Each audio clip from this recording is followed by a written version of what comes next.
Hello students, आज के lecture में हम लोग एक नया टॉपिक स्टार्ट करने वाले हैं, दैट इज कंटिन्यूटी। और इस चैप्टर में मोस्टली हम लिमिट्स का इस्तेमाल करते हैं, जो हमने इससे पहले वाले चैप्टर में स्टडी किया है। देखिए, सबसे पहली चीज तो हमें ये समझना होगा कि कंटिन्यूटी का मतलब क्या होता है। और अगर मैं इस चीज को ग्राफिकली समझूं, जैसे मैं एक well known function y equal sine x की बात करूं, इसका ग्राफ आप सबको पता है, y इक्वल साइन एक्स का जो ग्राफ होता है वो कुछ ऐसा होता है ना। ये same pattern through out the number line आपको दिखाई देता है। तो देखिए, अगर मैं साइन एक्स के ग्राफ को ऑब्जर्व करूं तो I can say that sine x function is a continuous function. क्यों? क्योंकि इस फंक्शन के ग्राफ में I can observe that there is no any break and jump present in the graph। इस पूरे ग्राफ में कहीं भी ब्रेक या जंप आपको दिखाई नहीं दे रहा है, which means I can say that this function is continuous throughout its domain। Function के ग्राफ में अगर कहीं भी ब्रेक या जंप नहीं दिखाई दे, इसका मतलब ये है कि फंक्शन कंटिन्यूअस होगा। लेकिन वहीं अगर मैं दूसरा फंक्शन ले लूं, that is y equals box of x, है ना, this is greatest integer function GIF। इसका भी ग्राफ हम लोगों ने प्लॉट किया है। बॉक्स एक्स का जो ग्राफ होता है 0 से 1, बॉक्स एक्स 0 की तरफ बिहेव करेगा, देन 1 से 2 it behaves as y equals 1, है ना।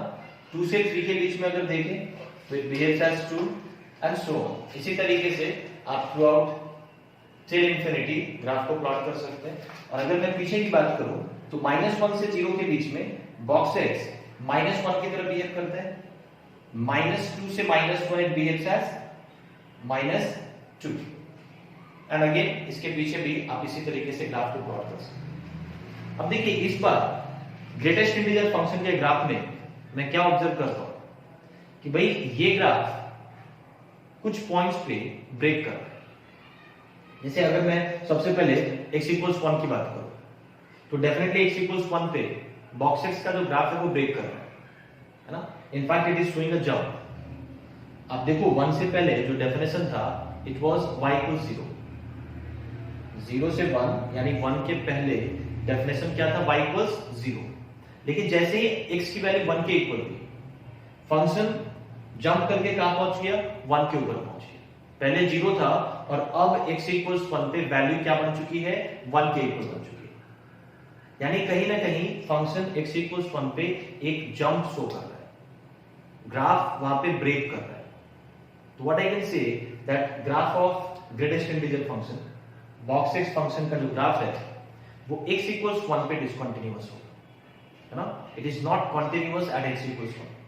इनफैक्ट x इक्वल्स 1 ही क्यों, अगर आप बाकी के इंटीजर्स पे भी ऑब्जर्व करें, लाइक अगर आप x इक्वल्स 2 की बात करें तो 2 पे भी फंक्शन ब्रेक कर रहा है। आप देख सकते हैं ग्राफ आपके सामने है। 2 से पहले डेफिनेशन है y इक्वल्स 1 और 2 के ऊपर डेफिनेशन कहां पहुंच जाता है? 2 पे x इक्वल्स 2 पे फंक्शन की वैल्यू कहां पहुंच जाती है? 2 के बराबर, है ना। 2 से पहले it was 1 and x equals 2 पे now value of the function becomes 2। So once again graph is showing a jump at x equals 2, यानी 2 पे भी फंक्शन डिसकंटीन्यूअस कहा जाएगा। इस तरीके से आप सारे इंटीग्रल पॉइंट्स पे चेक कर सकते हैं। हर इंटीग्रल पॉइंट पे बॉक्स एक्स कहीं ना कहीं जंप शो करता है, ग्राफ इंटीग्रल पॉइंट्स पे ब्रेक करता है। किसका? GIF, ग्रेटेस्ट इंटीजर फंक्शन का। यानी greatest integer function is discontinuous. But देखिए, this statement is not complete. If I say that greatest integer function is discontinuous, then it is wrong. क्यों? क्योंकि आपको एक एक्स्ट्रा स्टेटमेंट ऐड करना होगा that function, greatest integer function is discontinuous at integral points. आप इस function को पूरे डोमेन में डिसकंटीन्यूअस नहीं बोल सकते। अगर किसी पॉइंट की बात करें, जैसे x इक्वल्स 1, इंटीग्रल पॉइंट्स की बात करें, तो इन पॉइंट्स पे फंक्शन डिसकंटीन्यूअस है। लेकिन पूरे डोमेन में डिसकंटीन्यूअस अगर आपने बोल दिया तो दैट इज इनकरेक्ट, है ना। वही इस केस में आप इसको पूरे डोमेन में कंटीन्यूअस बोल सकते हैं, क्योंकि इस फंक्शन के ग्राफ में कहीं भी ब्रेक या जंप नहीं शो कर रहा है, लेकिन इस फंक्शन के लिए आपको ब्रेक या जंप तो मिल रहा है, लेकिन कहां मिल रहा है? इंटीग्रल पॉइंट्स पे मिल रहा है। तो ये फंक्शन इंटीग्रल पॉइंट्स पे डिस्कंटीन्यूअस होगा। So we can have some other intervals, आपको ऐसे इंटरवल्स भी इस ग्राफ के अंदर मिलेंगे जहां पे फंक्शन कंटिन्यूअस होगा। Like if I talk about this interval, क्या इस इंटरवल में ग्राफ कहीं भी ब्रेक या जंप शो कर रहा है? Absolutely no. तो I can say that function is continuous in this particular interval. ठीक है, तो कभी भी आप ध्यान दीजिएगा, जब भी हम फंक्शन को डिसकंटिन्यूअस बोल रहे हैं तो वो डेफिनेटली कुछ पॉइंट्स के ऊपर डिसकंटिन्यूअस होगा, है ना। हो सकता है कि नंबर ऑफ पॉइंट्स इनफाइनाइट हो, है ना, बट दे आर डिस्क्रीट, आप उनको आइडेंटिफाई कर सकते हैं। Greatest integer function is discontinuous at every integers and there are infinite number of integers present in the domain. इसका डोमेन क्या है? ऑल रियल नंबर्स है, और इस डोमेन के अंदर इनफाइनाइट नंबर ऑफ इंटीजर्स है, but all these integers are discrete, है ना। तो आप इस फंक्शन को उन इंटीग्रल पॉइंट्स पे डिसकंटिन्यूअस बोलते हैं, ना कि थ्रू आउट इसके डोमेन। क्लियर है? तो देखिए, अब हम लोग चेक की बात करते हैं, कैसे गिवन फंक्शन की कंटिन्यूटी तो हम चेक करते हैं whether it is continuous or not, और अगर डिसकंटिन्यूअस है तो किन पॉइंट्स पे डिसकंटिन्यूअस है। तो देखिए, सबसे पहला जो चेक करने का तरीका होगा that is going to be graphical check. अगर ग्राफिकली आपको चेक करना हो whether a given function is continuous or not, तो उसके लिए क्या करना होगा? उसके लिए सिंपली आपको ये ऑब्जर्व करना है that there must not be any break or jump present in the graph of function। Function के ग्राफ में कहीं भी ब्रेक या जंप नहीं होना चाहिए, तभी आप फंक्शन को कंटिन्यूअस बोल सकते हैं। अगर ब्रेक या जंप हुआ तो in that case function will be discontinuous at the particular point where it is showing break और जंप। जहां पे ब्रेक या जंप शो करेगा उस पॉइंट पे फंक्शन डिसकंटिन्यूअस कहते हैं। ठीक है, मैंने एग्जांपल भी दे दिया है, आई होप आप मेरी बात समझ पा रहे होंगे, है ना।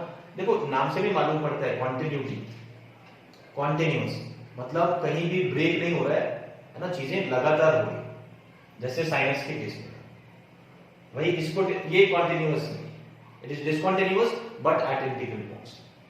तो देखिए, ये मैंने बात की ग्राफिकल चेक के बारे में। अब हम बात करेंगे मैथमेटिकल चेक के बारे में। यानी आपके सामने अगर ग्राफ आ जाए तब तो आप बता ही देंगे, ग्राफ को देख करके सर यहाँ पे ब्रेक कर रहा है तो इस पॉइंट पे डिसकंटिन्यूअस हो। लेकिन अगर मान लेते हैं किसी फंक्शन का ग्राफ आपके पास नहीं, then you have to check mathematically whether the function is continuous or not। तो मैथमेटिकल चेक हम कैसे करते हैं, इस बात को समझते हैं। मैथमेटिकल चेक,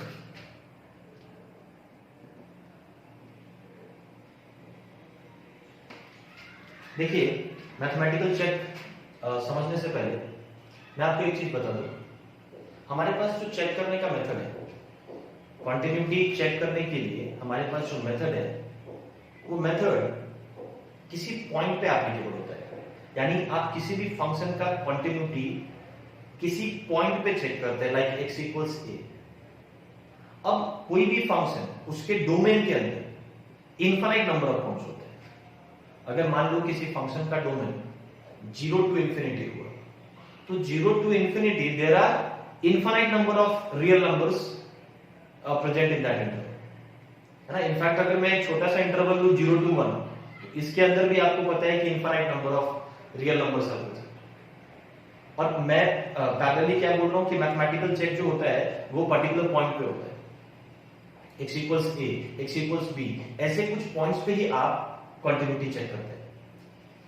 तो अगर डोमेन में इनफाइनाइट नंबर ऑफ पॉइंट्स है, तो क्या हम सारे पॉइंट्स पे कंटिन्यूटी चेक करें?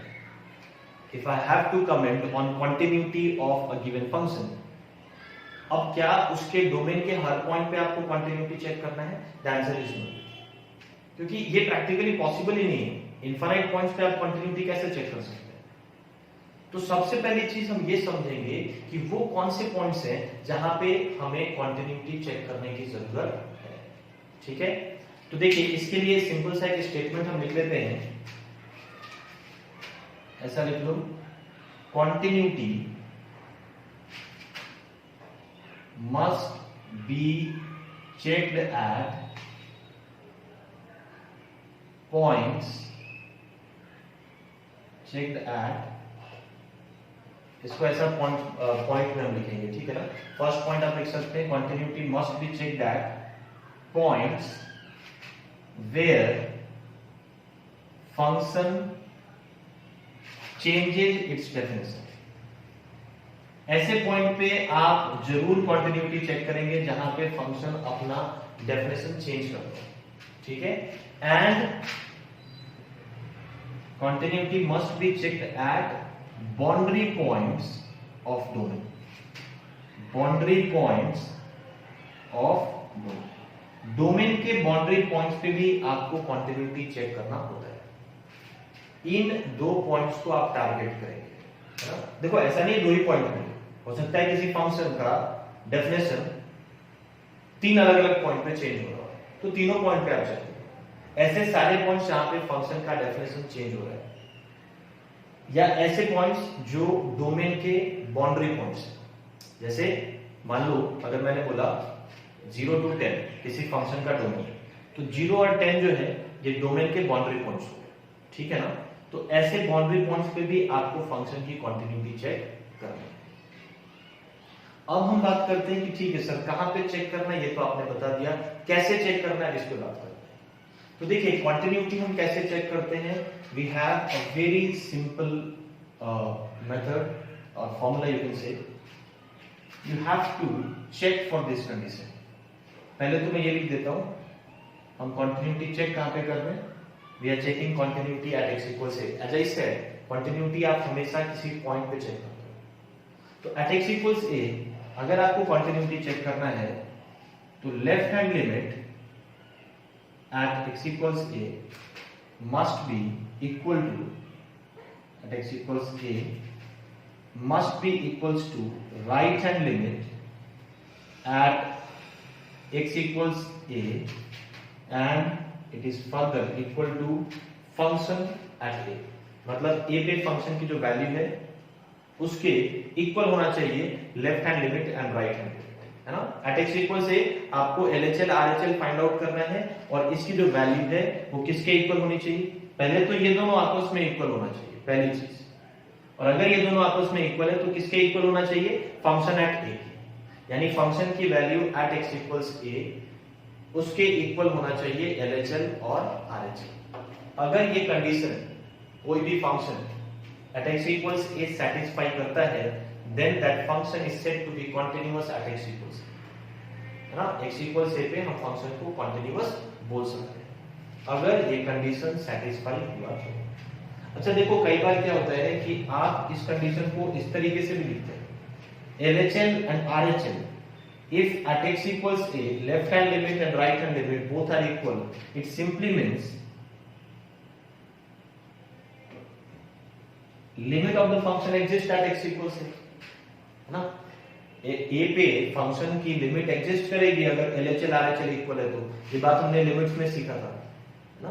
तो कई बार ऐसा भी कंडीशन आप देखते हैं कंटिन्यूटी को चेक करने के लिए हम इस कंडीशन का भी इस्तेमाल कर सकते हैं, limit x tends to a f of x equals f of a। देखो this condition is nowhere different from the above condition, इससे ये डिफरेंट नहीं है भाई। अगर ये लिमिट एग्जिस्ट करता है तो ऑटोमेटिकली LHL RHL तो इक्वल होगा ही, है ना।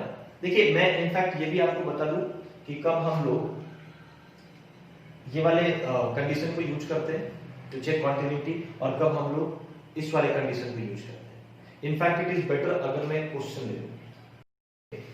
देखिए ये मैंने फंक्शन लिया है और इसका हमको कंटिन्यूटी डिस्कस करना है।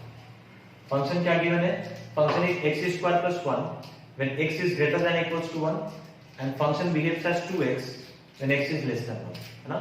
मतलब ये फंक्शन मल्टीपल डेफिनेशंस कैरी करता है।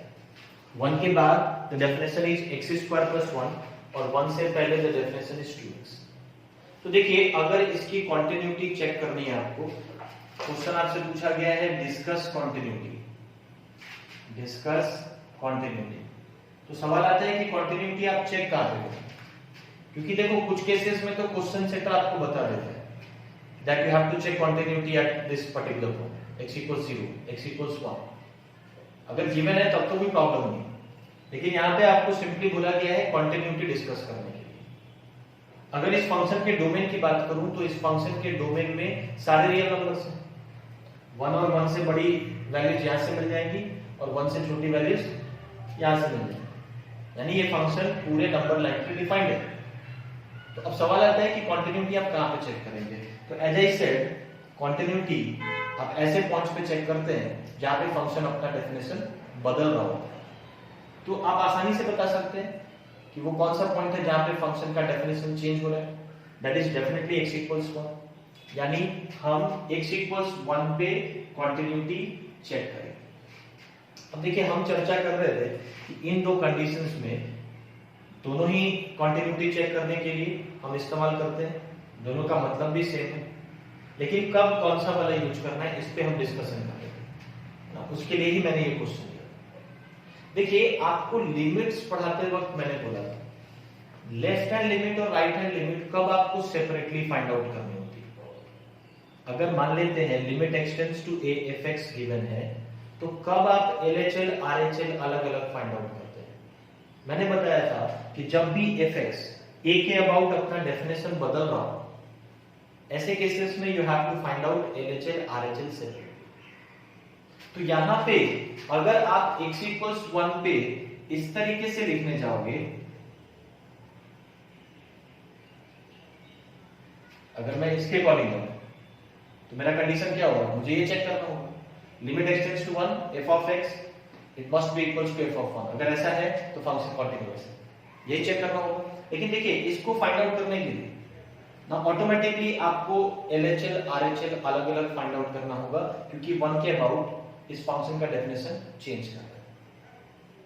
तो यहां पे हम लोग को जवाब मिल चुका है कि इस पर्टिकुलर मेथड को हम कब यूज करेंगे, जब आप किसी ऐसे पॉइंट पे कॉन्टिन्यूटी चेक कर रहे होंगे जिसके अबाउट फंक्शन का डेफिनेशन डिफरेंट होगा, चेंज होगा। जैसे कि ये केस, इस केस में आप 1 पे चेक कर रहे हैं और 1 पे फंक्शन का डेफिनेशन चेंज कर रहे हैं। तो यहां पे you have to go by this particular method, यानी आपको LHL फाइंड आउट करना होगा, RHL फाइंड आउट करना होगा और फंक्शन की वैल्यू 1 पे फाइंड आउट करनी होगी। अगर ये तीनों इक्वल आ जाए तो फंक्शन 1 के ऊपर कॉन्टिन्यूअस हो जाएगा और बाकी किसी पॉइंट पे चेक करने की जरूरत है नहीं, है ना। 1 पे डेफिनेशन चेंज हो रहा है, इसलिए हम 1 पे चेक करें। तो चलिए, पहले मैं लेफ्ट हैंड लिमिट की बात करूं तो लेफ्ट हैंड लिमिट क्या हो जाएगा, limit x tends to 1 minus f(x). अब 1 माइनस के लिए आपका फंक्शन कौन सा होगा, डेफिनेटली ये वाला होगा।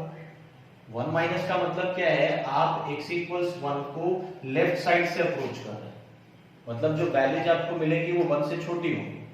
आप चाहे कितना भी करीब चले जाओ, वैल्यू 1 से छोटा ही होने वाला है, और 1 से छोटा है तो डेफिनेशन कौन सा यूज होगा, 2x, यानी यहाँ पे फंक्शन क्या आ जाएगा, 2x।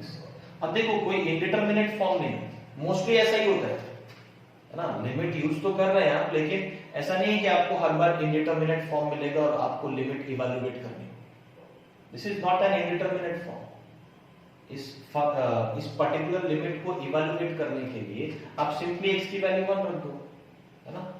ये क्या मिल जाएगा, 2 मिल जाएगा। Limiting value of this function 2x when x approaches 1 from left, फिलहाल हम लेफ्ट हैंड लिमिट की बात कर रहे हैं, is coming out to be 2। Clear है। अब अगर मैं RHL की बात करूं तो मैं क्या लिख दूंगा, limit x tends to 1 plus. अब देखिए, 1 प्लस के लिए फंक्शन कौन सा डेफिनेशन लेगा, x² + 1। Again it is not an indeterminate form. आप चेक करिए, 1 डालने से कोई इंडिटरमिनेट फॉर्म नहीं मिल रहा है, तो आप सीधा सीधा सब्स्टिट्यूट कर सकते हैं। It is coming out to be 2। अच्छा, मैं एक बार आपको रिमाइंड करा रहा हूं, लिमिट्स पे मैंने आपको बताया भी है। देखिए, 1 प्लस पे इस फंक्शन की वैल्यू 2 प्लस मिलेगी। अगर आप x को 1 प्लस रख रहे हैं, यानी 1 से थोड़ा भी बड़ा रख रहे हैं, तो x² की वैल्यू भी 1 से थोड़ी बड़ी होगी, और उसमें 1 ऐड करेंगे तो 2 से बड़ी कुछ वैल्यू मिलेगी, थोड़ी बड़ी, है ना, बट 2 के इक्वल नहीं मिलेगी। लेकिन ये लिमिटिंग वैल्यू है, और लिमिटिंग वैल्यू वो वैल्यू होता है जिसको आपका फंक्शन अप्रोच कर रहा होता है। यहां पर भी सेम सिनेरियो, x को जब आप 1 माइनस रखेंगे तो 2x की वैल्यू 2 नहीं मिलेगी। x 1 से थोड़ा छोटा है तो 2x 2 से थोड़ा छोटा होगा, थोड़ा ही छोटा होगा, है ना। तो एक्चुअली अगर वैल्यू देखा जाए तो 2 माइनस मिल रहा है, इस फंक्शन का एक्चुअल वैल्यू देखा जाए तो 2 माइनस मिल रहा है। अगर x की वैल्यू आपने 1 माइनस रखी, अगर 1 को आपने लेफ्ट से अप्रोच किया तो 2x की जो वैल्यू मिलेगी वो 2 माइनस मिलेगी, यानी आप 2 को लेफ्ट से अप्रोच करते हुए दिखेंगे। लेकिन limiting value is the approaching value, किस वैल्यू को अप्रोच कर रहा है, दैट इज 2। ये बहुत जरूरी कांसेप्ट है, इसलिए बार-बार मैं इसको रिकॉल कराता हूं। तो LHL RHL दोनों इक्वल आ चुके हैं। अब हम बात करेंगे फंक्शन एट 1 की। 1 पे फंक्शन की वैल्यू क्या आ रही है, देखिए x = 1 पे we have to go by this definition, और सिंपली x को 1 पुट करके आप देख सकते हैं value of the function at x = 1 is coming out to be 2। यानी ये फंक्शन 1 पे कंटीन्यूअस होगा कि नहीं होगा। लेफ्ट हैंड लिमिट भी 2 है, राइट हैंड लिमिट भी 2 है, एंड फंक्शन एट 1 भी 2 है। अगर ये तीनों इक्वल हैं और फाइनाइट हैं, यहां पे ये भी एक चीज आप ऐड कर सकते हैं, all of these are equal and finite. ये सब के सब इक्वल होने चाहिए और फाइनाइट होने चाहिए। मैं यहां पे लिख देता हूं LHL RHL function at A must be equal and finite, then we can say that function is continuous at that particular point। यहां पे बात करें तो x = 1 पे फंक्शन कंटीन्यूअस होगा। इनफैक्ट देखिए, अगर मैं कमेंट करूंगा, अगर इस फंक्शन के कंटिन्यूटी पे मैं कमेंट करूंगा तो I can say that this function is continuous through out the number line, throughout its domain which is all real numbers of course। ये फंक्शन अपने पूरे डोमेन में कंटीन्यूअस होगा। देखिए इस बात को समझिएगा, कमेंट आप पूरे डोमेन पे कर सकते हैं कि फंक्शन पूरे डोमेन पे कंटीन्यूअस है, लेकिन चेक आप हमेशा पॉइंट्स पे करते हैं। चेक आप हमेशा किसी पर्टिकुलर पॉइंट पे करते हैं, x = a है ना, x = 1, ऐसे पॉइंट्स पे ही आप कंटिन्यूटी चेक कर सकते हैं।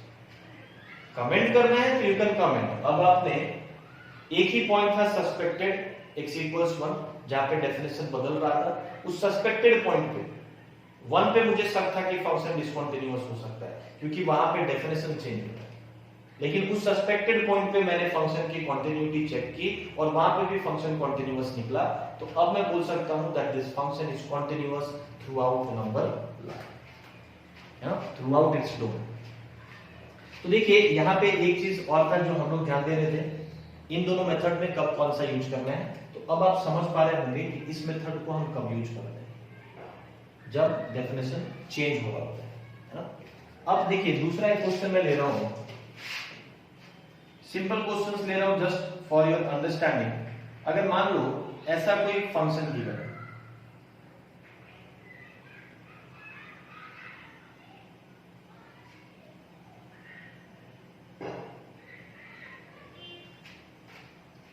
देखिए इस डेफिनेशन को ध्यान से समझिएगा, इस तरह का डेफिनेशन आप एनकाउंटर करते हैं।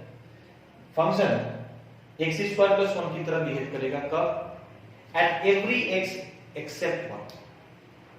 1 को छोड़ के बाकी सारे x के लिए फंक्शन x² + 1 की तरह बिहेव करने वाला है, और x = 1 पे इसको अलग से डिफाइन किया गया है एज 5।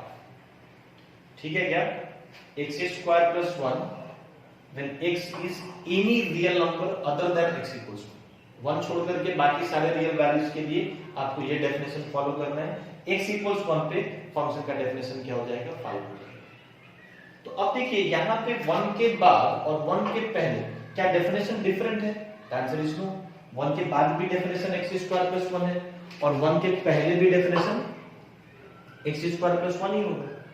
तो ऐसे केसेस में जब आप कंटिन्यूटी चेक करते हैं, तो देखिए मैं यहां पे दिखा रहा हूं, इसका जब कंटिन्यूटी आप चेक करोगे तो आप सिंपली क्या कर सकते हैं, देखिए आप इस तरीके से लिख सकते हैं, limit x tends to 1 fx must be equals to f of 1। यहां भी ये चेक एप्लीकेबल होगा क्योंकि इस बार 1 के अबाउट फंक्शन fx अपना डेफिनेशन चेंज नहीं कर। आप सिंपली क्या लिख सकते हैं, limit x tends to 1 fx की जगह पे क्या आ जाएगा x स्क्वायर प्लस 1। भाई x 1 के इक्वल नहीं है तो डेफिनेटली आपका जो डेफिनेशन आना चाहिए वो क्या आना चाहिए, x स्क्वायर प्लस 1 आना चाहिए। ठीक है, तो मैंने फंक्शन ले लिया x स्क्वायर प्लस 1 और लिमिट अप्लाई कर दिया x टेंड्स टू 1। देखो बाय डिफॉल्ट यहाँ पे LHL RHL दोनों इंक्लूड हो जाए। किसी भी लिमिट को एग्जिस्ट करने के लिए LHL RHL का इक्वल होना जरूरी है। तो यहाँ पे अगर आप इस लिमिट की वैल्यू फाइंड आउट करें, once again it is not an indeterminate form. आगे मिलेगा आपको इंडिटरमिनेट फॉर्म्स भी मिलेंगे जहां पे लिमिट आपको इवैल्यूएट करना होगा, but to understand the concept we are taking simple illustrations. x equals 1 पे is coming out to be 2 और फंक्शन एट 1 की वैल्यू अगर आप देखें तो फंक्शन एट 1 की वैल्यू क्या गिवन है, 1 पे फंक्शन की वैल्यू गिवन है 5। तो क्या ये दोनों इक्वल है? The answer is no. तो व्हाट कैन बी कंक्लूडेड, क्या बोला जा सकता है, fx is not continuous at x equals 1। इस केस में आप लिख सकते हैं fx is continuous at x equals 1। इस वाले केस में आप लिख सकते हैं fx is not continuous at x equals 1। और मैं आपको बता दूं इसके अलावा बाकी पॉइंट्स पे ना आपको चेक करने की जरूरत है और ना ही बाकी पॉइंट्स पे कॉन्टिन्यूटी में कोई दिक्कत आएगी। देखो थोड़ा अगर मैं इसका ग्राफ आपको प्लॉट करके दिखाऊं, इस फंक्शन का ग्राफ कैसा होगा और ज्यादा क्लैरिटी मिलेगी। x स्क्वायर प्लस 1 का ग्राफ आप प्लॉट कर सकते हैं by using transformation. x square का ग्राफ आपको पता है it is an upward parabola, उसी ग्राफ को 1 यूनिट ऊपर शिफ्ट कर देना है, यानी आपको एक ऐसा ग्राफ मिल जाएगा। देखिए this is graph of x square plus 1, लेकिन ये मैंने 0 पे बबल बना दिया।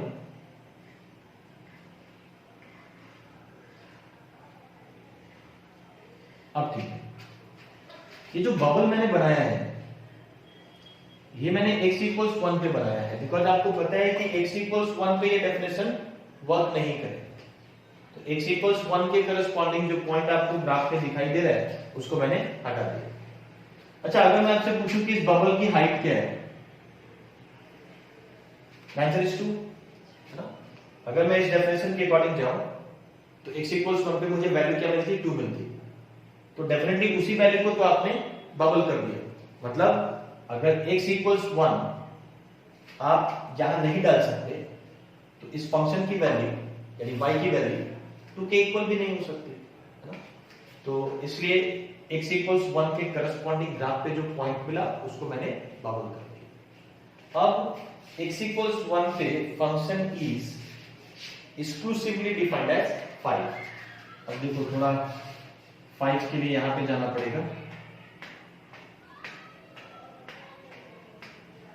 है ना, ये 5 है। अब देखिए अगर मैं आपको ग्राफ बना के दे दूं, ये सामने आपके ग्राफ है, अब मैं आपसे पूछूं क्या ये फंक्शन कॉन्टिन्यूअस है, तो आपका जवाब क्या होगा कि सर ये फंक्शन कॉन्टिन्यूअस नहीं है। बट इतना बोलना काफी नहीं होगा, sir this function is not continuous at x equals 1। ऐसा नहीं है कि ये फंक्शन पूरे डोमेन में डिसकंटिन्यूअस कहा जाए। Other than x equals 1, if you take any other point, x equals 1 के अलावा कोई दूसरा पॉइंट आप लेंगे तो वहां पे फंक्शन कॉन्टिन्यूअस होगा। x equals 1 is the only point where function is discontinuous, क्योंकि आप देख सकते हैं इस पॉइंट पे x इक्वल्स 1 पे फंक्शन ब्रेक कर रहा है ना।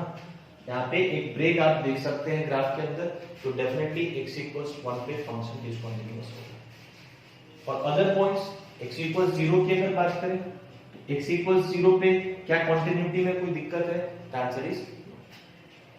तो चलिए यहाँ पे हमने क्या क्या सीख लिया है। हमने किसी भी फंक्शन का ग्राफिकल चेक कैसे करना है फॉर कॉन्टिन्यूटी है ना, और मैथमेटिकल चेक कैसे करना है इस पे हमने बात कर ली। अब देखो we are going to discuss certain types of discontinuity. वैसे इसका कोई बहुत खास सिग्निफिकेंस नहीं है। टाइप्स ऑफ डिसकंटिन्यूटी का मतलब क्या होगा, अगर इस कंडीशन को किसी भी तरीके से हैम्पर किया जाए, किसी भी तरीके से अगर इस कंडीशन को हैम्पर किया जाए तो वहां पे डेफिनेटली आपको डिसकंटिन्यूटी मिलेगी। मतलब अगर मान लो LHL RHL इक्वल है, लेकिन RHL और फंक्शन एट ए इक्वल है, तो क्या इस केस में फंक्शन कॉन्टिन्यूअस कहा जाएगा एट x इक्वल से? Of course not. इस कंडीशन में कहीं भी कोई प्रॉब्लम आए, मतलब कहीं भी इस कंडीशन को आपने हैम्पर किया, तो डेफिनेटली फंक्शन उस पॉइंट पे डिसकंटिन्यूअस हो जाएगा। ऐसा भी हो सकता है कि ये और ये इक्वल नहीं है, बट LHL RHL इक्वल है। तो इस तरीके से हम कुछ टाइप्स ऑफ डिसकंटिन्यूटी को डिस्कस करेंगे वन बाय वन। देखिए टाइप्स ऑफ डिसकंटिन्यूटी में जो हम पहला केस लेने वाले हैं, that is LHL not equals RHL but RHL is equals to function at A। हम x equals a पे इस कंडीशन की बात कर रहे हैं, है ना?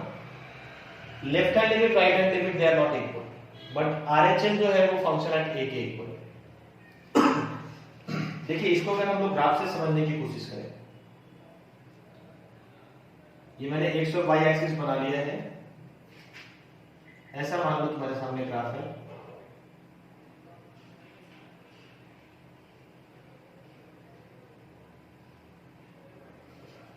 ये जो बबल की हाइट है दिस इज L1, और ये जो डॉट दिखाई दे रहा है दिस हाइट इज L2। अब देखिए अगर मैं इस केस में आपसे पूछूं, ग्राफ आपके सामने है, आप बहुत आसानी से आंसर कर सकते हैं। We are talking about this point x equals a। At x equals a अगर मैं आपसे पूछूं लेफ्ट हैंड लिमिट क्या होगा, यानी a को अगर आप लेफ्ट साइड से अप्रोच करेंगे तो फंक्शन किस वैल्यू को अप्रोच करता हुआ दिखाई दे रहा है? Definitely the value which this function is approaching is L1। अब देखो ना, जैसे जैसे आप एक एक यहाँ पे वैल्यू ये मिल रहा है, जैसे जैसे आप a को अप्रोच करेंगे वैल्यूज बढ़ते हुए किस वैल्यू को अप्रोच करती हुई दिखाई देगी? L1। ठीक है, यानी left hand limit is simply going to be L1। Graph से तो आंसर करना बहुत आसान है। अब अगर मैं आपसे पूछूं कि right hand limit, right hand limit इस फंक्शन का क्या होगा, यानी अगर आप a को राइट साइड से अप्रोच करें तो फंक्शन किस वैल्यू को अप्रोच करता हुआ दिखाई देगा? तो डेफिनेटली आपका आंसर क्या हो जाएगा? L2 हो जाएगा। जैसे जैसे आप a को अप्रोच करेंगे फ्रॉम राइट हैंड साइड, यहाँ पे वैल्यू ये मिल गई। अब जैसे जैसे आप करीब आते जाएंगे वैल्यू घटते घटते घटते किस वैल्यू को अप्रोच करते हुए दिखाई दे रहा है? L2 को अप्रोच कर। फंक्शन की वैल्यू जैसे जैसे आप a को राइट साइड से अप्रोच करेंगे, फंक्शन की वैल्यू घटते घटते घटते L2 को अप्रोच करती हुई दिखाई देगी। यानी राइट हैंड लिमिट आपको क्या मिल जाएगा? Right hand limit will become L2। अब मैं आपसे पूछता हूं कि फंक्शन की वैल्यू एट a क्या होगी? a पे फंक्शन की वैल्यू ये लेंगे या ये लेंगे? डेफिनेटली जहां पे डॉट होगा वही फंक्शन की वैल्यू होगी, यानी a पे फंक्शन की वैल्यू आप सिंपली क्या ले सकते हैं? L2 ले सकते हैं। ओके, यानी what I can see, left hand limit and right hand limit they are not equal, but right hand limit and function at a they are equal. तो ऐसे टाइप ऑफ डिसकंटिन्यूटी को हम jump discontinuity का नाम भी देते हैं, jump discontinuity, क्योंकि यहां पे एक जंप दिख रहा है, वैल्यू L1 से जंप करके सीधा L2 पे चली गई, दिस इज जंप डिसकंटिन्यूटी। इस तरीके से आप जो कंडीशन है आपके पास कंटिन्यूटी के लिए, उसको अलग अलग तरीके से हैम्पर करते जाएंगे तो अलग अलग टाइप ऑफ डिसकंटिन्यूटी आपको मिलता चला जाएगा। जैसे दूसरा टाइप जो है हमारा, अगर मैंने RHL को नॉट इक्वल से LHL रखा, लेकिन LHL और फंक्शन एट a इक्वल है, तो ये कैसा दिखाई देगा ग्राफिकली, ये भी मैं आपको दिखा दूं। देखो लगभग सिमिलर ही ग्राफ मैंने बनाया है, बस बबल और डॉट को इंटरचेंज कर दिया, ऐसा समझ लीजिए। ये अपना पॉइंट है x इक्वल से। अब देखिए इस केस में फटाफट अगर मैं LHL की बात करूं तो LHL इज L1, RHL की बात करूं तो RHL इज L2, लेकिन इस बार फंक्शन एट a L1 के इक्वल होगा, क्योंकि जो डॉट आपको दिख रहा है वो L1 की हाइट पे दिख रहा है, तो फंक्शन की value at x equals a will become L1। ठीक है ना? तो यहाँ पे आप देख सकते हैं ये दोनों इक्वल है, बट RHL के इक्वल नहीं, तो still I can say that function is discontinuous. और इस टाइप के डिसकंटिन्यूटी को भी हम जंप डिसकंटिन्यूटी ही बोलेंगे, है ना? क्योंकि यहाँ पर भी जंप दिख रहा है आपको, a से पहले मतलब a तक फंक्शन की वैल्यू, a पे फंक्शन की वैल्यू क्या थी, L1 थी, और a के तुरंत बाद फंक्शन की वैल्यू जंप करके L2 के पास पहुंच गई, ठीक है ना। तो it is also called as jump discontinuity. अब देखिए जो तीसरा टाइप होगा हमारा, जो थर्ड टाइप होगा वो होगा LHL RHL। If these two are equal but it is not equals to function at a, इस टाइप का डिसकंटिन्यूटी कैसे दिखेगा ग्राफ में देखो।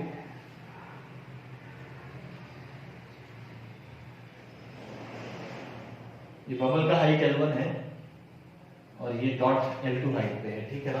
अब आपको वापस बताना है इस फंक्शन के लिए, ये जो पॉइंट है दिस इज x इक्वल से, इस फंक्शन के लिए लेफ्ट हैंड लिमिट क्या हो जाएगी, left hand limit is going to be L1।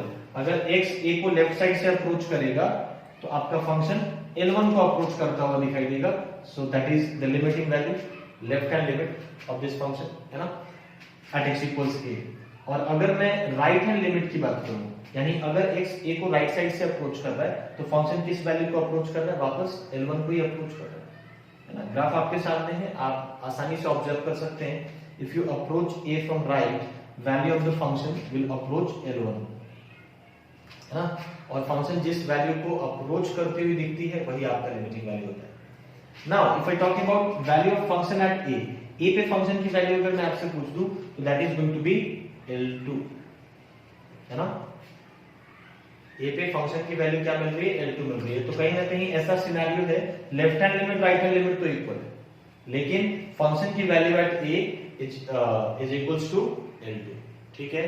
तो ऐसे डिसकंटिन्यूटी टाइप को हम आइसोलेटेड पॉइंट डिसकंटिन्यूटी बोलते हैं, isolated point discontinuity. Isolated point discontinuity का मतलब क्या है, देखो एक पॉइंट बस आइसोलेट है जिसकी वजह से ये फंक्शन डिसकंटिन्यूअस है।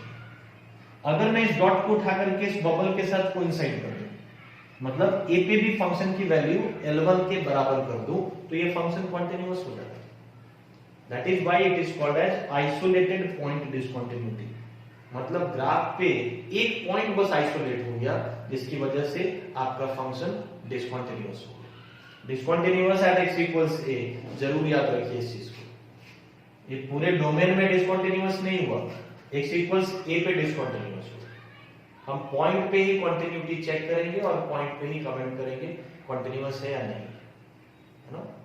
देखो इनफैक्ट कमेंट करने की बात करें तो कमेंट तो आप पूरे डोमेन पे भी कर सकते हैं ना, लेकिन चेक आप डेफिनेटली पॉइंट्स पे ही करोगे।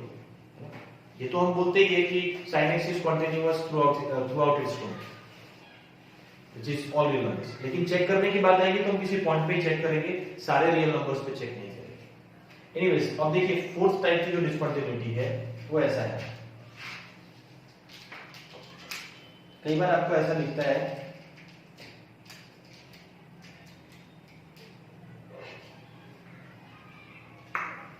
LHL equals RHL and function at a is not defined, is not defined। देखो ऐसे केस में आपको ग्राफ कैसा दिखाई देगा, देखिए इस तरह का अगर आपको ग्राफ दिखाई दे, left hand limit right hand limit दोनों इक्वल है, आप देख सकते हैं यहाँ पे इस साइड को अगर मैं L1 बोल दूं तो LHL RHL दोनों इक्वल होंगे और किसके इक्वल होंगे, L1 के इक्वल होंगे, है ना। लेकिन मैंने क्या बोल दिया, function at a is not defined, a पे फंक्शन डिफाइंड ही नहीं है। तो देखिए यहां पर भी आप यही बोलोगे फंक्शन a पे डिसकंटिन्यूअस है, और इस टाइप के डिसकंटिन्यूटी को हम बोलते हैं मिसिंग पॉइंट डिसकंटिन्यूटी। जैसे यहां पे एक पॉइंट आइसोलेट हो गया था, है ना, अकेला हो गया था। इस केस में क्या है, एक पॉइंट मिसिंग है। अगर इस पॉइंट पे x इक्वल्स a पे फंक्शन डिफाइंड होता और L1 के इक्वल होता, अगर डिफाइंड होता और L1 के इक्वल होता तो ये फंक्शन कंटीन्यूअस बन गया होता। तो इस टाइप के डिसकंटिन्यूटी को हम क्या बोलते हैं, missing point discontinuity.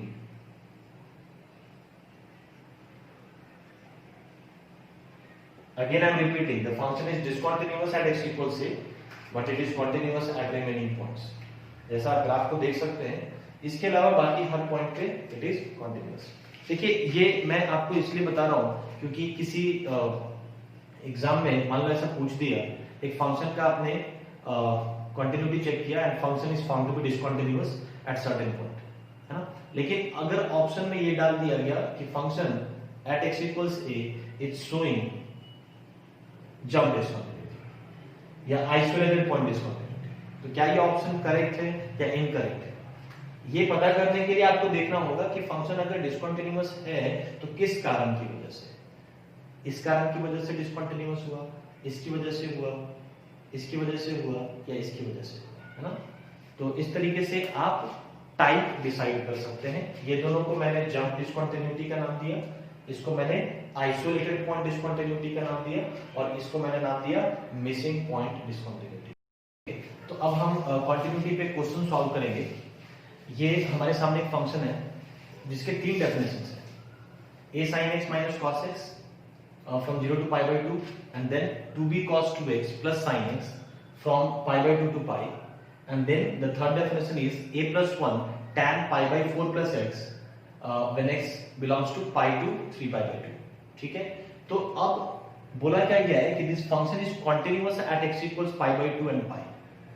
Pi by 2 और पाई पे इन दो पॉइंट्स पे फंक्शन कॉन्टिन्यूअस है, ये बात आपको ऑलरेडी बता दी गई है। Now we have to find out A and B, A और बी की वैल्यूज आपको फाइंड आउट करनी है। तो देखिए, बहुत ही आसान तरीका है इस क्वेश्चन को सॉल्व करने के लिए। सबसे पहले अगर मैं पाई बाई 2 पे कॉन्टिन्यूटी की बात करूं, now function is already said to be continuous at x equals pi by 2, which means left hand limit, right hand limit and function at pi by 2 ये सब इक्वल होने चाहिए। LHL, RHL and function at pi by 2 ये सब equal होने चाहिए। तो सबसे पहले अगर मैं LHL की बात करूं, और ध्यान दीजिएगा we are talking about the point x equals pi by 2, तो अगर मैं LHL की बात करूं, यानी अगर x पाई बाई 2 को लेफ्ट से अप्रोच करेगा, पाई बाई 2 को लेफ्ट से अप्रोच करेंगे तो डेफिनेशन कौन सा आएगा, a sin x minus cos x। देखो, पाई बाई 2 को लेफ्ट से अप्रोच करने का मतलब है आपको पाई बाई 2 से थोड़ी छोटी वैल्यूज मिलेगी, और पाई बाई 2 से थोड़ा भी छोटा होगा तो डेफिनेशन कौन सा लेना है आपको, a sin x minus cos x।